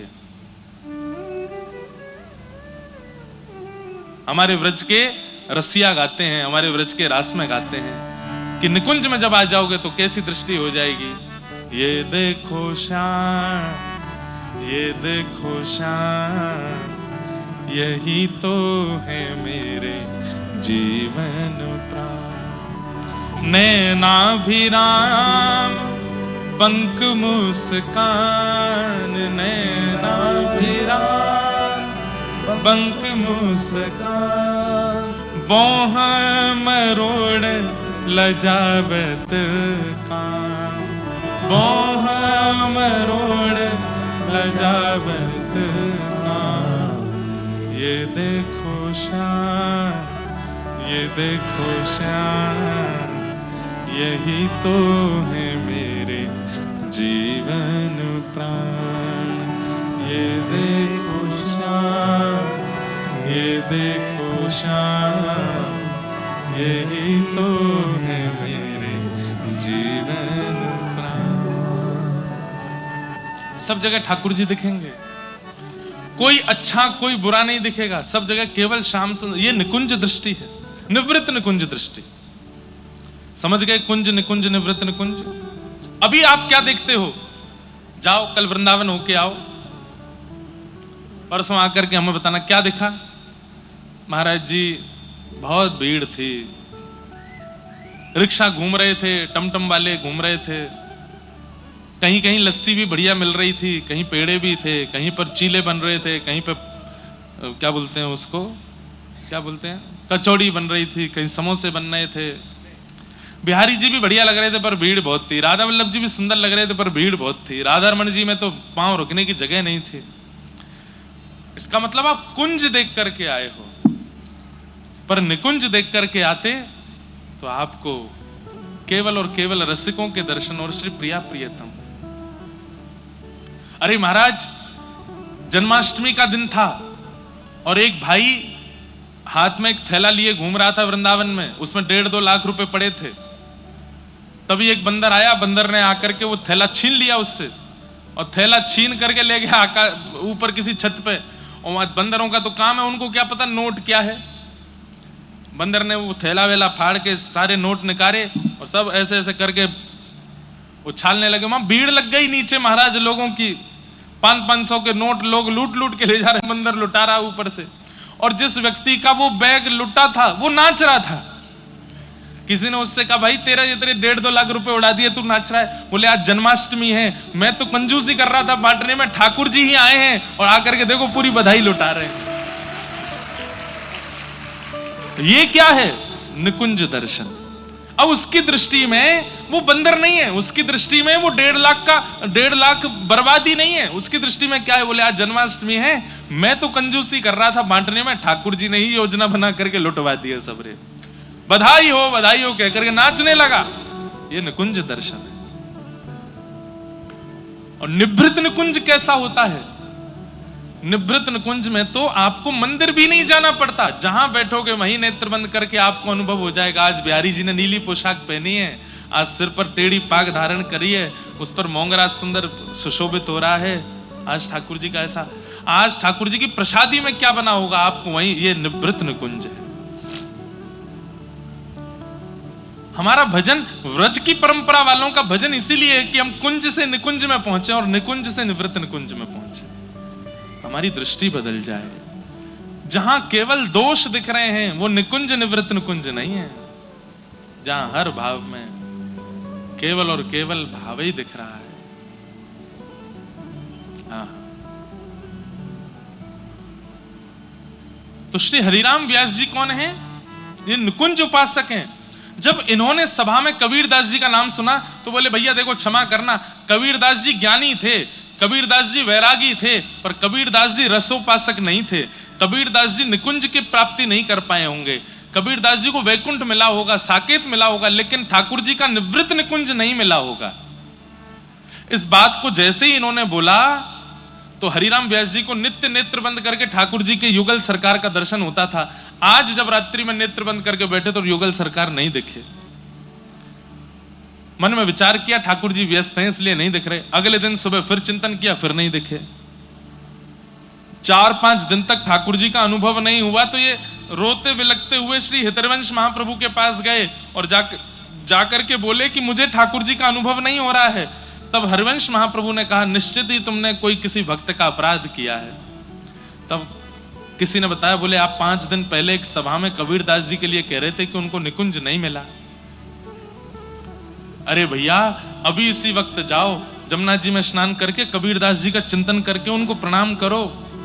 हरिराम व्यास जी तुरंत गए, यमुना स्नान करके और श्री कबीरदास जी का स्मरण किया और स्मरण करके फिर उन्होंने कबीरदास जी को वंदन करते हुए उन पर पद लिखा। क्या लिखा? आहा, कली में सांचो भक्त कबीर, कली में सांचो भक्त कबीर, कली में सांचो भक्त कबीर, कली में सांचो भक्त कबीर, कली में सांचो भक्त कबीर, कली में सांचो भक्त कबीर। जब ते हरि चरणन रति उपजी, जब ते हरि चरणन रति उपजी, तब ते पुण्यो न चीर, तब ते कली में सांचो भक्त कबीर, कली में सांचो भक्त। व्यासवाणी है, जब ते हरि चरणन रति उपजी, तब ते बुनो न चीर। इनके माता पिता कपड़े बुनते थे। कहते हैं कि कबीरदास जी की जब से रति हो गई ठाकुर जी के चरणों में, तब से इन्होंने बुनना बंद कर दिया। बुनना क्यों बंद किया?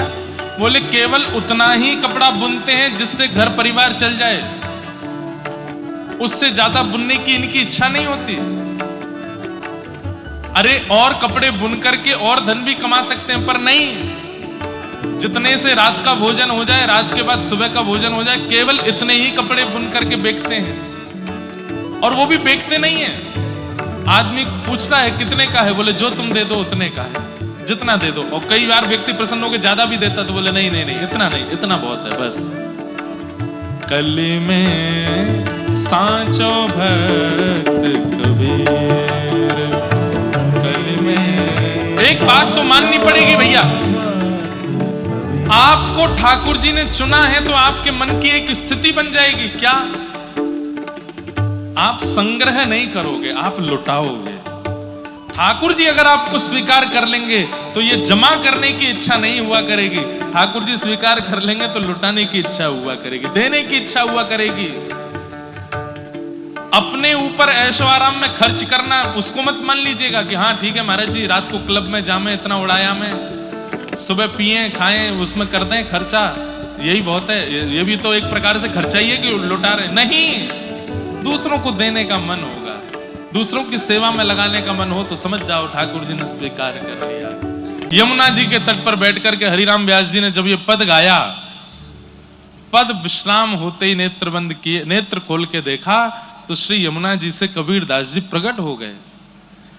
कबीरदास जी के परायण के कम से कम 200-300 वर्ष बाद हरिराम व्यास जी हुए और श्री हरिराम व्यास जी ने पुनः कबीरदास जी को प्रकट कर दिया। कबीरदास जी जब प्रकट हुए तो हरिराम व्यास जी ने चरणों में प्रणाम किया, बोले मुझे क्षमा कर दो, मेरे से अपराध हो गया, मैंने आपकी भक्ति पर प्रश्न चिन्ह उठाया जिसके कारण मेरे चित्त से ठाकुर जी चले गए। बंधुओं, कोई भी अपराध आपसे बन जाए सब क्षमा कर देंगे ठाकुर जी। आपसे सेवा में अपराध बनता है, क्षमा कर देंगे। आपसे तीर्थ में अपराध बनता है, क्षमा कर देंगे। आपसे धाम में अपराध बनता है, क्षमा कर देंगे। आप किसी से ऊंची आवाज में बोल जाते हो, क्षमा कर देंगे। किसी पर दया नहीं करते, क्षमा कर देंगे। लेकिन कहीं आपने अगर भगवान के भक्तों का अगर अपराध किया तो ठाकुर जी क्षमा नहीं करते। और भक्त अपराध कैसे होता है? किसी की भक्ति देख करके आपने उसका मजाक उड़ाया, बने घूमते हैं भक्त, पाखंडी से लगते हैं, बस हो गया भक्त अपराध। आपने उसको रोका टोका, यह भी भक्त अपराध है। आपने किसी चार लोगों के बीच में जाके उसकी बुराई की, यह भी भक्त अपराध है। और इतना ही नहीं, आपने ना रोका टोका ना किसी से बोला, मन में सोच लिया। ये जो व्यास जी कथा सुनाने आए थे ना, ये ऐसे ही है, ज्यादा विशेष नहीं है। ये भी भक्त अपराध है। मनसा वाचा कर्मणा, तीनों प्रकार से आप भक्त अपराध करते हैं। हमारे बारे में तो यही सोचना ये ऐसे ही है, हम अपने लिए नहीं बोल रहे हैं, हम आपसे एक बात बता रहे हैं। ये भक्त अपराध आपने किया, आप अपनी भक्ति में उसी दिन से गिरावट की ओर चलने लग जाओगे। आपकी भक्ति क्षीण होने लगेगी। फिर भक्ति में गिरावट में सबसे पहले क्या आता है? सेवा में आलस। सेवा करने जाना, यार अभी नहीं कर रहे, हम नहीं कर रहे, तुम कर दो, देख लो, तुम ही देख लो, ठीक है, चंदन घिसो लगाओ, हम देख लेंगे, दर्शन कर लेंगे, तुम ही कर दो। ये भक्त अपराध का पहला स्वरूप है। भक्त अपराध जब आपसे हो जाता है तो सेवा में आलस्य आने लगता है। भक्त अपराध जब आपसे बन जाता है तो तिलकधारी, शिखाधारी, धोतीधारी, उनको प्रणाम करने में संकोच आने लगता है। ये भक्त अपराध लगने के बाद ऐसी स्थिति बन जाती है। फिर तीसरा, भक्त तो भक्त, भगवान को भी दंडोत करने में फिर शर्म आने लगती है। अब ठीक है, यही प्रणाम ठीक है, कहां लेटो झुको, लेट के प्रणाम करो, फिर उठो, इतनी ताकत नहीं बची अब में। हाँ, शरीर से कोई व्यक्ति दुर्बल है उसके लिए बात नहीं, पर शरीर से हिष्ट पुष्ट है तब भी प्रणाम करने में आलस आ रहा है। और चौथा भक्त अपराध जब आपको लगता है तब क्या होता है? प्रसाद के प्रति अवहेलना। अच्छा नहीं बना है, मंदिर में जो लड्डू बनता है, भोग बनता है, इसमें सुख नहीं मिल रहा है, अच्छा नहीं है, स्वाद नहीं है, ये भक्त अपराध से होता है। फिर ग्रंथों की अवहेलना, बोले सारे ग्रंथ किसी और ने लिख दिए, इनसे कोई भगवत प्राप्ति आदि नहीं होती। ये सारे भक्त अपराध करने के बाद में मन की स्थितियां बनने लगती हैं। इसलिए भैया वैष्णव अपराध मत करना।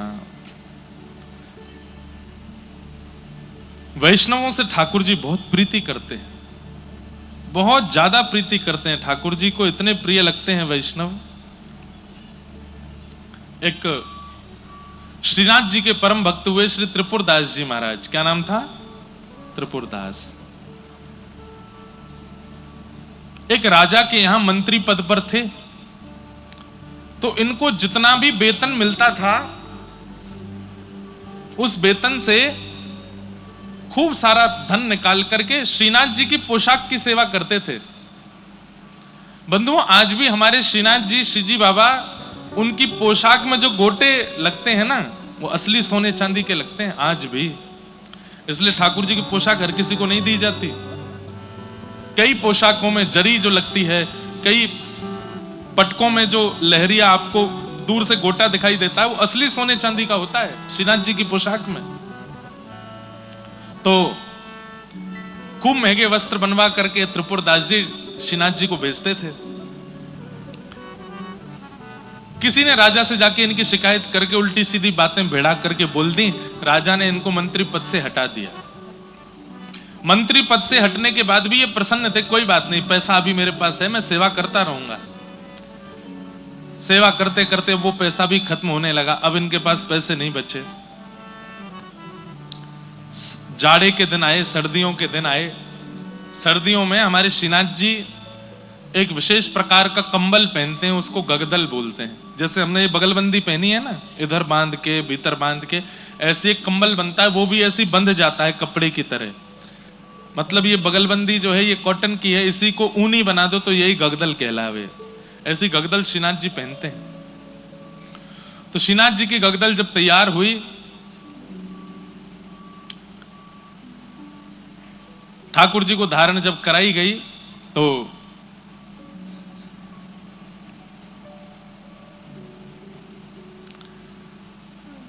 नित्य ठाकुर जी पहनते थे शीतकाल में। जाड़ा लगता है ठाकुर जी को। हमारे गिरधर लाल जी अभी चेन्नई आ गए, नहीं तो अभी वृंदावन में होते तो इनके आगे सिगड़ी रखी होती, गगदल पहनी हुई होती, शमामा का हेना का इत्र लगा हुआ होता। यहां तो ज्यादा गर्मी है ही नहीं, तो उस भाव से अभी भी थोड़े गर्म वस्त्र तो पहना ही जा रहे हैं। मूजरी पहनाई जाती, चरणों में मोजे, हाथों में मोजे। ठाकुर जी को सर्दी भी ज्यादा लगती है, गर्मी भी ज्यादा लगती है। गर्मियों में इतनी गर्मी लगती है कि एक कपड़ा पहन के डोलते हैं बस, कुछ नहीं पहनते, एक कॉपिन में ही घूमते हैं हमारे ठाकुर जी।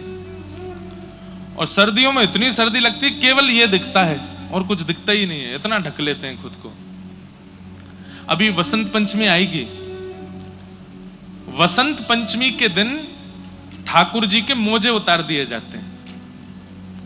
तो एक बार मैंने किन्हीं आचार्य चरण से पूछा कि आज वसंत पंचमी है, उतनी सर्दी है, अभी कोहरा पड़ रहा है बाहर, आज ठाकुर जी के मोजे क्यों उतार दिए? उन्होंने इतना सुंदर भाव बताया, बोले मोजे इसलिए उतार दिए ताकि इनके पैरों में जब ठंड लगेगी तो यही कहेंगे गर्मी ऋतु से कि जल्दी आ, मुझको जाड़ो लग रहा है, मेरे मोजा उतार दिए।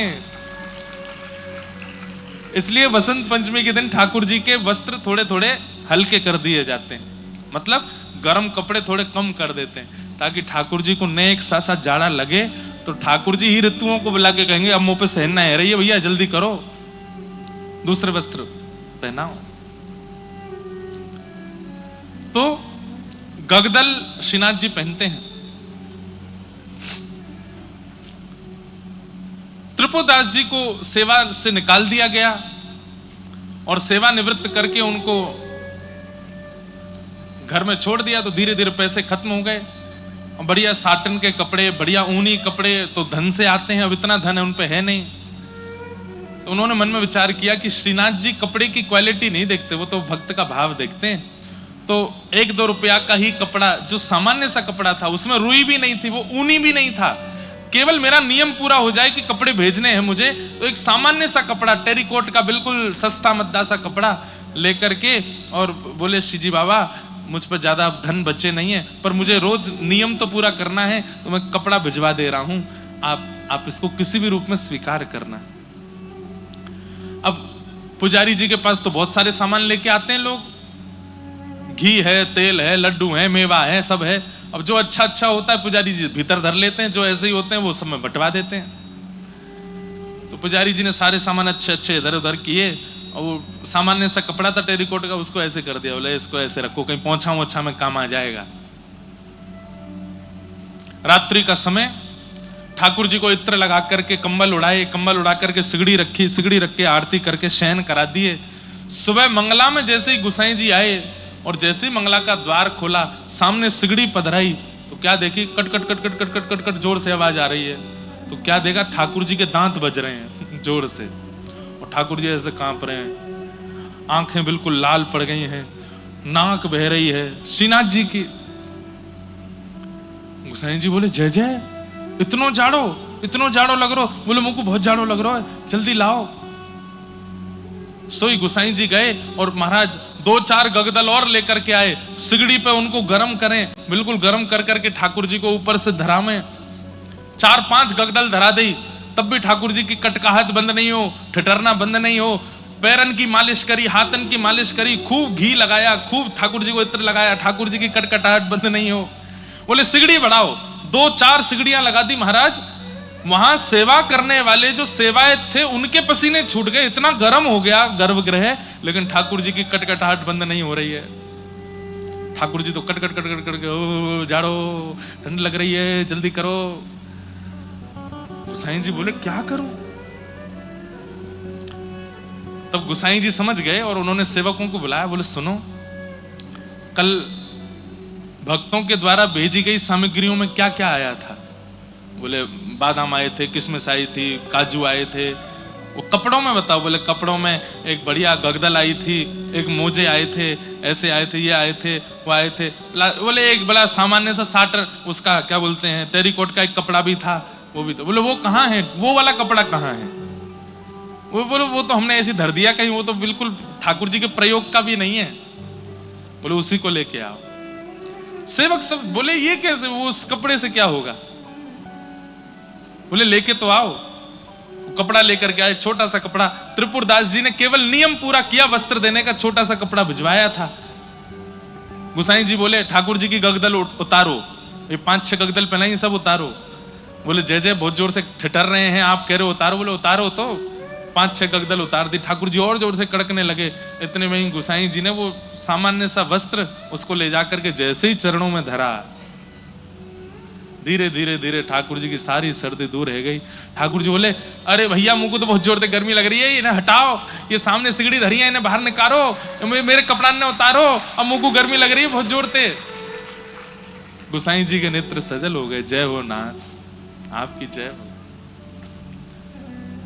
और सब सेवकों को समझाते हुए कहा वस्तु का मूल्य कितना है, वस्तु कितने महंगे रत्नों से बना है, वस्तु में कौन सी क्वालिटी का वस्त्र और रुई का इस्तेमाल किया, हम देखते हैं। ठाकुर जी ने, ठाकुर जी की शीतता तो एक टेरिकॉट का कपड़ा दूर कर रहा है, क्योंकि त्रिपुरदास ने भाव से भेजा है। ठाकुर जी तो वही देखते हैं।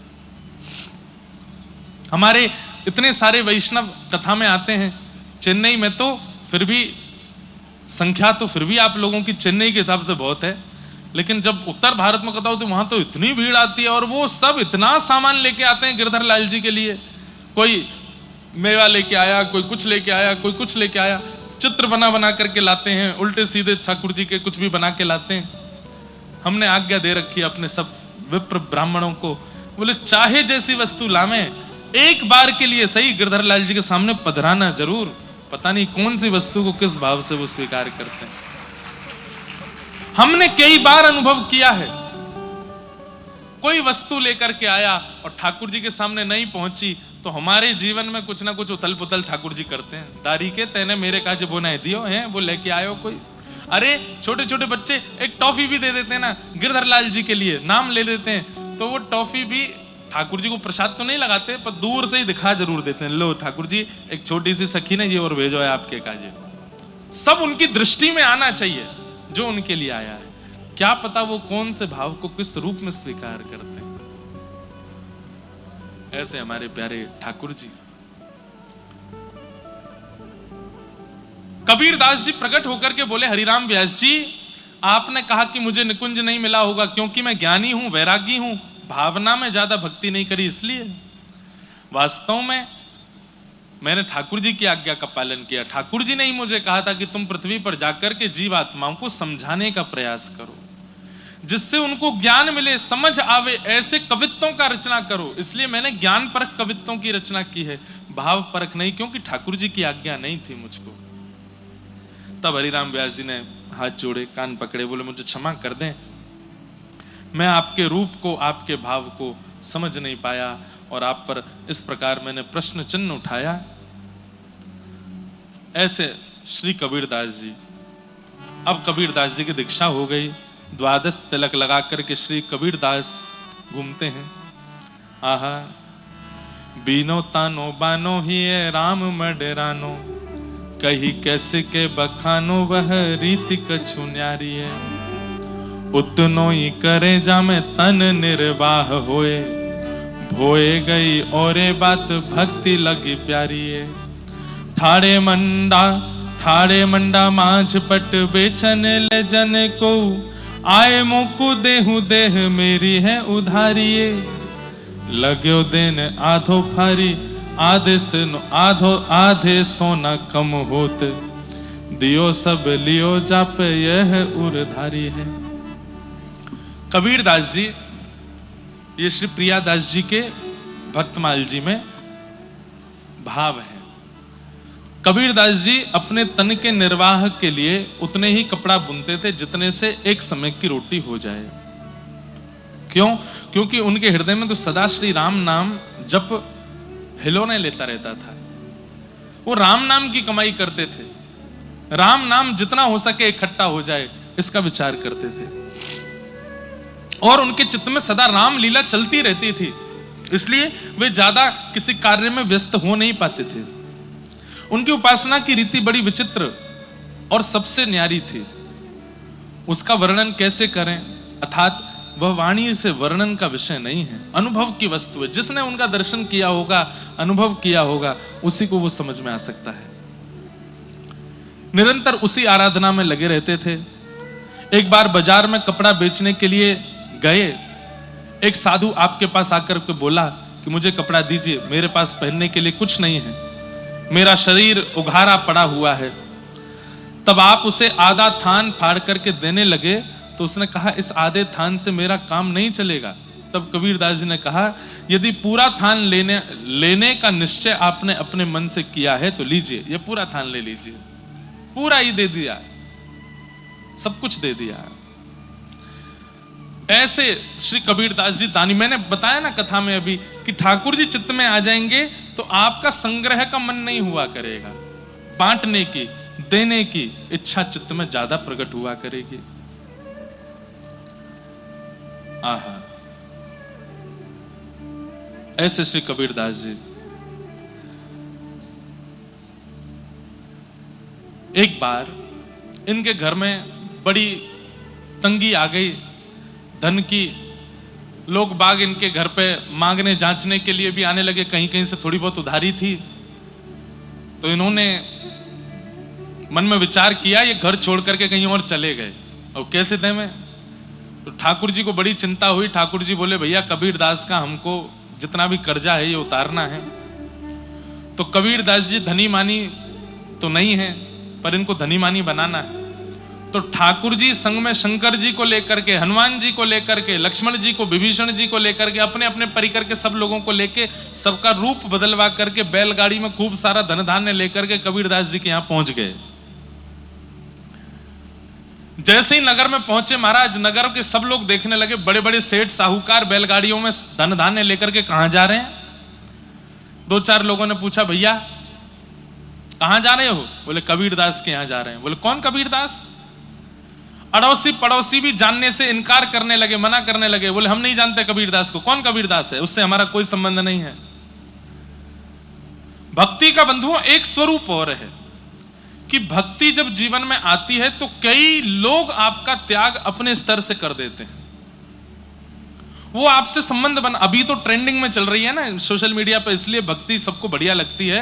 पर जब ये सोशल मीडिया पर भी ट्रेंडिंग में नहीं थी तो कई बार कई लोग भक्त, घर में कोई भक्त बालक भी होता तो मेहमान आने पे बोलते तू कमरे में ही बंद रहियो, निकल के मत आइयो बाहर।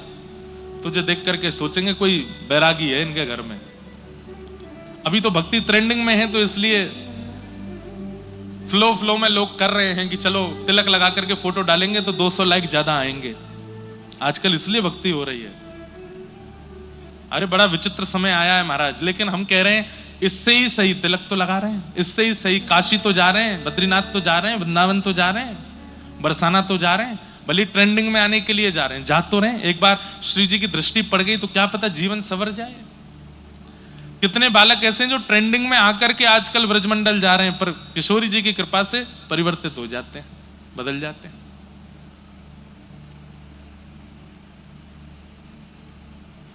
हाँ, तो पहले के समय में तो लोग भक्तों को अपना रिश्तेदार बताना भी स्वीकार नहीं करते थे। भगवान सब अपनी मंडली के साथ में पहुंच गए, रूप बदल करके खूब सारा धन धान्य छिपा करके बैलगाड़ियों में लेके गए, कपड़ों की परत से छिपा रखा है। जैसे ही पहुंचे जाकर अरे भैया कोई कबीरदास का घर जानता है? सब बोले हम नहीं जानते। कौन कबीर? कौन कबीर? हमें नहीं पता। तब कबीरदास के घर के सामने जाकर के ही इन्होंने देखा, बोले यही है शायद कबीरदास का घर। सब लोग अपने गली में बाहर निकल के देख रहे हैं, बोले इतनी सारी बैलगाड़ियों में सामान कबीर के घर क्यों आया है? ठाकुर जी ने गेट खटखटाया तो कबीरदास जी की माता जी ने गेट खोला। बोले कौन है भैया आप? बोले हम सब कबीर के दास हैं, हम सब कबीर जी के दास हैं, उन्हीं की कृपा से हमारी सब रोजी रोटी चल रही है। उनका बहुत सारा धन हमारे पास था, वो देने के लिए आए हैं। बोले भैया कोई और कबीर होगा, हमारा कबीर किसी का स्वामी नहीं हो सकता, हमारा कबीर तो जगत का दास है, उसके दास कौन हो गए? बोले नहीं नहीं हम कबीर के दास हैं। बोले भैया कोई और कबीर होगा, हमारे यहाँ तो एक समय की रोटी बन जाए वही बहुत बड़ी बात है, इतना धन धान्य हमारे घर नहीं आ सकता। तो ठाकुर जी बोले आपका पुत्र ही कबीर है जिससे हमें मिलना है। बोले आपको कैसे पता कि मेरा ही पुत्र है? बोले अच्छा वो रामानंदाचार्य जी का शिष्य है। रामानंदाचार्य जी का शिष्य कबीर तो एक ही है, वो इनका बेटा ही है। इन्होंने कहा हाँ वो तो हमारा बेटा ही है। बोले बस उन्हीं के लिए धन धान्य लेके आए, आप स्वीकार करो। बैलगाड़ियों के ऊपर से जैसे ही वस्त्र हटाए महाराज, सोने चांदी हीरे जवाहरात रत्नों से भरी हुई बैलगाड़ियां देख करके सारे पड़ोसी आ गए और सब आकर के ठाकुर जी से बोले, बचपन में हमारे संग खेलता था कबीर, हमारी थाली में ही भोजन करता था, मेरी माता जी के हाथ का निकला हुआ छाछ पीना तो उसको बहुत प्रिय लगता था, हमारा मित्र सखा है हमारा। कितने स्वार्थी जीव हैं। जब तक धन नहीं है धान्य नहीं है तो कौन कबीर, कहां का कबीर, कैसा कबीर हम नहीं जानते। पड़ोसियों ने भी इनकार कर दिया और जैसे ही पता चला इतनी बैलगाड़ियों का धन ये कबीरदास जी के लिए आया है तो सबने अपने संबंध बता दिए।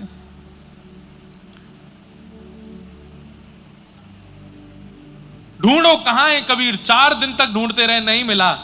तो फिर गली मोहल्ले के लोगों को इतनी चिंता हो गई कि सो नहीं पा रहे रात को कि कबीरदास कैसे भी आ जाए तो इसमें से कुछ तो हमको भी देगा। आहा, गए जन 2-4 ढूंढे के लेवाए लाए, आए घर सुनी बात जानी प्रभु पीर को, रहे सुख पाए कृपा करी रघुराए दई, छीन में लुटाए सब बोली भक्त वीर को। जैसे ही घर आए आकर के देखा कि माँ ने बताया, मैं बहुत सूक्ष्म में बता रहा हूं, बहुत बड़ा चरित्र है कबीरदास जी का। ये सारा धन धान्य तुम्हारे सेठ दे करके गए। कबीरदास बोले तुम्हारे दास दे के गए। कबीरदास बोले मेरे दास कौन है? बोले बढ़िया थे, सांवले सलोने से रूप थे, ऐसे सुंदर नेत्र थे, आदि आदि सब बताया। समझ गए, बोले कि ये ठाकुर जी की लीला है, ठाकुर जी सब करके गए। पूरे अड़ोसी पड़ोसी सब बाहर खड़े हो गए थे। बोले कि कबीर बचपन में भूल गया, हम कैसे तुझको लेके जाते थे, वहां खेलते थे तेरे साथ में, ऐसा करते थे, तो याद है तुझको? चल, अरे भाई चल, दोनों चल रहे हैं, दूध पी के आएंगे। कबीरदास बोले वाह, 15 दिन पहले गालियां दे रहे थे मुझको, लात मार मार के अपने घर के बाहर से भगा देते थे, अब जो मेरे संग दूध पीने जाओगे? इतना धन धान्य दिख रहा है इसलिए। पर कबीरदास जी बोले कि भैया ये जितना धन आया है एक भी घर में नहीं रहेगा। घर वाले रोने लगे, अरे कबीर कुछ तो रख लो। बोले ना, एक भी नहीं रहेगा। तो क्या करेंगे? रहे सुख पाए कृपा करी रघुराए दई, ये ठाकुर जी ने दिया है। छिन्न में लुटाए सब बोली भक्त भीर को। काशी विश्वनाथ का दर्शन करने के लिए भारी भीड़ जा रही थी, बिंदु माधव जी का दर्शन करने के लिए भारी भीड़ जा रही थी। उस भीड़ के सैलाब में गए और जाकर के जितने सोने चांदी हीरे जवाहरात है सब लुटा दिए, उनको सब दे दिए। बोले ठाकुर जी ने दिया है भैया, बढ़िया सब धन धान्य लो, काशी में चकाचक आनंद करो, सबको बंटवाई दिए। घर वाले देखते रह गए और कबीरदास जी ने सब लुटाई दिया। दियो छोड़े तान बानो सुख सरसानो ही किए रोष धाये, सुन विप्रत जी धीर है, क्यों रे तू जुलाई धन पाए ना बुलाए हमें, शूद्रनी को दियो जावो कहे यो कबीर को। बड़े बड़े ज्ञानियों ने आकर के रोष किया कि तेने हमको धन नहीं दिया, अपनी जाति के लोगों में ही सब बांट दिया। कबीरदास जी बोले भैया ठाकुर जी का धन था, ठाकुर जी की कृपा से प्राप्त हुआ, ठाकुर जी के जनों में ही मैंने वितरण कर दिया।